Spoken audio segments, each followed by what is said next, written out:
giorno 19 parte la differenziata nella speranza che non ci siano più imprevisti che la blocchino. No, non ci sarà nessun imprevisto, anche perché è importante farla partire, perché in questo modo noi poniamo le condizioni per non incappare nei maggiori costi che verranno attraverso quella ipotesi strana ma forse inevitabile del trasferimento del rifiuto all'estero, e quindi 100 milioni di euro, di cui una parte cadrebbe anche su Agrigento, ma poi perché in linea di massima i problemi li abbiamo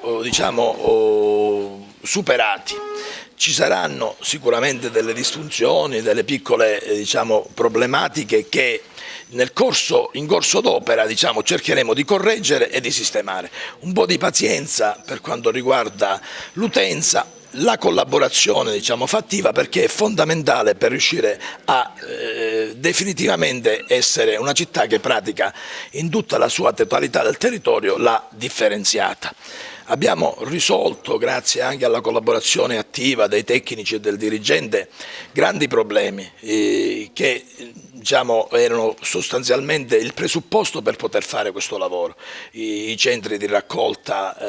che abbiamo individuato, il mantenimento delle isole ecologiche, il problema di alcune cose più particolari, anche minimali, possono sembrare ma importantissime, tipo i pannolini, tutta una serie di problemi che siamo riusciti in qualche modo a focalizzare e in gran parte a risolvere. Stiamo cercando per i grandi condomini di dedicare degli spazi, cercando di sottrarre il meno possibile agli stalli di parcheggio, perché capiamo che c'è anche un problema dei parcheggi,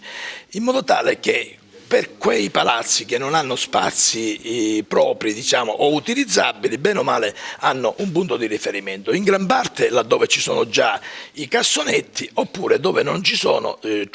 stiamo trovando già una soluzione.